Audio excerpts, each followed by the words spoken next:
हो गया है, एक अच्छा स्टार्ट लिया है टीम ने। अब हमारा जो गोल है as a team, as a group going forward, वो ये है कि हम इस वर्ल्ड टेस्ट चैम्पियनशिप में किस तरीके से कम्पीट कर सकते हैं और आगे जाके एक फ़ाइनल खेल सकते हैं। हमने अपनी प्रेपरेशन स्टार्ट की रावलपिंडी से। एक एक्सटेंसिव ग्रुप हमने बुलाया जिसमें सिर्फ 18 प्लेयर्स के अलावा भी कई बॉलर्स मंगवाए गए जो फास्ट बॉलर्स थे, स्पिनर्स थे। मैनेजमेंट की तरफ से, कोचिंग सेटअप की तरफ से भी काफ़ी हमने उसमें अपने लोकल कोचेस को इनग्रेन किया, इंडक्ट किया। उसमें एक प्रैक्टिस सिनारियो मैच खेला 2 दिन का। तो हमारी तरफ से एक अच्छा मौका हमें मिला एज ए ग्रुप इकट्ठा होने का और प्रेपरेशन मिलने का। अब आगे हम जा रहे हैं ऑस्ट्रेलिया, उधर हमारे कैनबरा में प्रैक्टिस डेज हैं और एक बहुत अच्छी प्राइम मिनिस्टर 11 के ख़िलाफ़ एक प्रैक्टिस मैच भी है, फर्स्ट क्लास मैच भी है। तो कोशिश यही होगी कि जाएं उधर, ऑस्ट्रेलियन कंडीशन से हम यूज्ड टू हों और वंस अगेन कि हमारे पास एक बहुत बड़ी अपॉर्चुनिटी है कि वहाँ से हम एक पॉजिटिव रिजल्ट लेकर आएँ। ईशान, सबसे पहले तो आपको मुबारक हो, आपको टेस्ट कैप्टन बनाया गया है। आपको हम देखा है कि आपकी लास्ट 3 सेंचुरियाँ कटी, आई थिंक एग्जैक्टिव 2019 एंड 2022 में। उसके बाद आपने 9 टेस्ट खेले हैं, 16 इनिंग्स खेली हैं और आपकी 150 है। तो क्या आप समझते हैं इस फॉर्म के साथ आप ऑस्ट्रेलिया में जाके पाकिस्तान कौम को अच्छा पैगाम दे सकते हैं? देखें, अगर आप उसको लास्ट 9 टेस्ट को आप इकट्ठा करके देख रहे हैं तो ऑब्वियसली वो चीज़ जिस तरीके से आपने प्रेजेंट किया उस तरीके से नज़र आएगी। जब मैंने 3 सेंचुरीज की थी, उसका नेक्स्ट टूर जो था वो न्यूजीलैंड में था। उसके बाद मैं टीम से ड्रॉप हो गया था। 2021 में जब साउथ अफ्रीका की सीरीज़ थी न्यूजीलैंड से वापस आके, तो मैं उसमें ड्रॉप हुआ और काफ़ी टाइम लगा, आई थिंक 1.5 साल लगा कि जब टीम में मेरी वापसी हुई थ्रू द ऑस्ट्रेलियन सीरीज़। अगर आप उस सब का प्रोसेस देखें, उस ऑस्ट्रेलियन सीरीज़ से पहले मैंने फर्स्ट क्लास क्रिकेट खेली, जो भी डोमेस्टिक क्रिकेट खेली उसमें रन्स की और फिर टीम में वापस आया। ऑस्ट्रेलियन सीरीज़ जो होम सीरीज़ हुई और श्रीलंका की जो अवे सीरीज़ थी, उसमें मैं 5 मैचेस थे, 5 मैचेस में बेंच पर बैठा रहा। काउंटी सीज़न खेलने गया, उधर मैंने रन्स किए। तो अगर आप उन 9 टेस्ट को इकट्ठा कर रहे हैं तो आई डोंट थिंक कि वो उतना वैलिड है, क्योंकि मैं उसके बाद ड्रॉप हो गया था। मैं फिर रन्स करके वापस टीम में आया था। इंग्लैंड सीरीज़ मैंने खेली, होम सीरीज़, और न्यूजीलैंड की होम सीरीज़ खेली। मुझे ये पर्सनली चीज़ समझ आई थी कि मेरा गेम एक तरफ जा रहा है। जिस तरीके से मैंने क्रिकेट डोमेस्टिक में खेली थी, जिस तरीके से काउंटी में खेली थी, कोशिश ये थी कि इंटरनेशनल क्रिकेट भी उसी तरीके से खेलूं। स्टार्ट्स मिले, उन स्टार्ट्स को कन्वर्ट नहीं किया।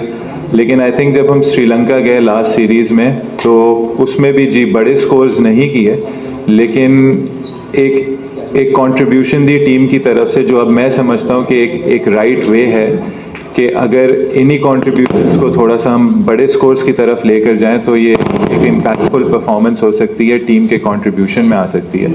और जहाँ तक फॉर्म की बात हुई है, फॉर्म आप रीसेंट देखते हैं, रीसेंट में मैंने सिर्फ डोमेस्टिक क्रिकेट खेली है, इंटरनेशनल क्रिकेट नहीं खेली। तो आई एम क्वाइट सेटिस्फाइड कि जिस तरीके से मेरा सीज़न गया है।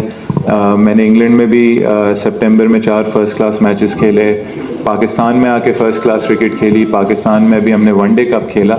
तो रीसेंट फॉर्म वो चीज़ होती है जो आप अपने साथ लेकर चलते हैं, और उससे मुझे लगता है कि अभी काफ़ी एक अच्छी स्पेस में हूँ और होपफुली बड़े स्कोर्स कंट्रीब्यूट करूँगा इस टूर पर। ईशान, ऑस्ट्रेलिया का टूर कभी भी बेहतर ही रहा, जो भी कप्तान हो। अब आपको मौका मिला, पहली मरतबा आप कप्तानी करें, आप समझते हैं आपको एक मुश्किल इम्तिहान में डाला गया है और बाद में फिर आपको अगर रिजल्ट आपके हाथ पे नहीं होता तो आपको कुर्बानी का बकरा बनाया जाएगा? नहीं, देखें, सबसे पहले इसको हम देख रहे हैं एज एन अपॉर्चुनिटी। जब कोई चीज़ कभी हिस्ट्री में की नहीं जाती, तो आपकी कोशिश यही होती है कि आपको एक अपॉर्चुनिटी मिलती है कि आप वो चीज़ जाकर चेंज करें। तो कोशिश यही होगी कि हम एक अच्छा पॉजिटिव रिज़ल्ट पाकिस्तान के लिए और इस वर्ल्ड टेस्ट चैम्पियनशिप के लिए लाएं।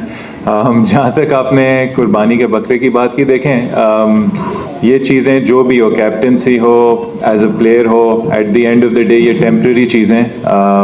जब तक आप उस सीट में हैं, जब तक आप उस जगह पे हैं, आपको उस अपॉर्चुनिटी को रिलिश करना चाहिए, एंजॉय करना चाहिए और कोशिश यही करनी चाहिए कि आप रिस्पॉन्सिबिलिटी लें और अपनी जो बेस्ट एबिलिटी है उससे टीम के लिए और अपने लिए रिजल्ट लाएं।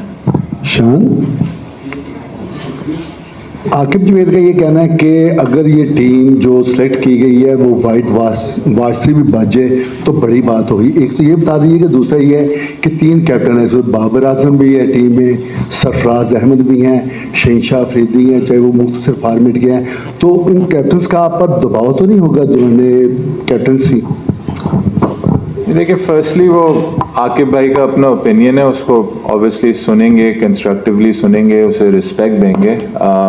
उस पर ऐड मैं कुछ नहीं कर सकता क्योंकि जो हमारा टारगेट है, हमारा गोल है, वो कम्प्लीटली डिफरेंट है। हम लोग इसे एक अपॉर्चुनिटी देख रहे हैं, एक चैलेंज देख रहे हैं कि किस तरीके से ये हमें वर्ल्ड टेस्ट चैम्पियनशिप में हेल्प कर सकता है। सेकेंडली, जहाँ तक आपने कैप्टन्स की बात की, आई थिंक जहाँ भी मैंने कैप्टनसी की है, मैं बहुत फॉर्चुनेट रहा हूँ कि उधर उसी टीम में मेरे साथ काफ़ी और कप्तान रह चुके हैं। जैसे जब मुल्तान सुल्तान्स के लिए मैंने PSL 5 में कैप्टनसी की थी, उसमें मोइन अली थे, जेम्स विंस थे, शाहिद आफरीदी थे, सोहेल तनवीर थे, काफ़ी और कैप्टन्स थे। तो मेरे लिए ये बात मैं इसको बड़े पॉजिटिवली लेता हूँ कि आपके पास हर कप्तान से आइडिया आता है। अच्छे अच्छे लोग हैं, जो शाहीन हो गया, बाबर हो गया, रिजवान हो गया, सैफ़ी भाई हो गया, इन सब ने प्रेशर सिचुएशंस में पाकिस्तान के लिए परफॉर्मेंसेस भी दी हुई हैं, कैप्टनसी भी की हुई है, तो ये आपकी जॉब आसान कर देती है। और at the end of the day ये टीम है, इस टीम में कोई एक लीडर नहीं है। हमारी कोशिश होगी कि जो भी प्लेयर खेले वो अपनी तरफ से लीडर हो, कंट्रीब्यूट करे, और इस टीम की ग्रोथ ही तब होगी जब हम सब एज लीडर्स खेलेंगे और पाकिस्तान के लिए कंट्रीब्यूट करेंगे। जी अच्छा शान, सबसे पहले ये जो है ऑस्ट्रेलिया सीरीज में स्क्वाड में 4 ओपनर्स हैं, अब साइम भी है, अब्दुल्ला भी है, इमाम है और आप हैं, तो कैसे इसको बैटिंग को शफल करेंगे? और ओपनिंग में चूंकि आपके साथ डोमेस्टिक में साइम ने बड़ी अच्छी परफॉर्मेंस दी है, तो क्या साइम के साथ आप जाना चाहेंगे या आप जो है वो अपनी बैटिंग को शफल करेंगे नीचे? बाबर के बैटिंग नंबर को तो नहीं छेड़ेंगे किसी जगह पर? और फास्ट बॉलर्स में खास तौर पर हमारे पास खुरम शहजाद आए हैं, क्या उनको भी मौका मिलेगा इस तरह की अभी जो ऑस्ट्रेलिया जैसे सख्त टूर पर? क्योंकि हमारे पास बॉलर्स जो हैं वो जिस तरह देखा जा रहा है वर्कलोड उन पर काफ़ी ज़्यादा है। हारिस रऊफ ने भी एंड टाइम पे आकर जो है वो पुल बैक कर लिया अपना, और नसीम शाह की कमी कितने महसूस करेंगे? कोशिश करूँगा कि सारी चीज़ें मुझे याद रहें। सबसे पहले हम आते हैं ओपनर्स पे और बैटिंग पे। देखें, जब ये टीम, ऐसा नहीं है कि बिल्कुल नई टीम बनी और हम एक नया फ्रेश स्टार्ट ले रहे हैं। अगर आप अपनी टेस्ट टीम देखें, ये एक सेटल्ड यूनिट रहा है, और ये जो वर्ल्ड टेस्ट चैम्पियनशिप है ये ऑलरेडी स्टार्ट हो गई है। तो अगर आप हमारा ओपनिंग कॉम्बिनेशन देखें इमाम और अब्दुल्ला का, वो 1 साल से और 1 साल से ज़्यादा से पाकिस्तान को रिप्रेजेंट कर रहे हैं और उन्होंने काफ़ी परफॉर्मेंसेस दी हैं पाकिस्तान के लिए।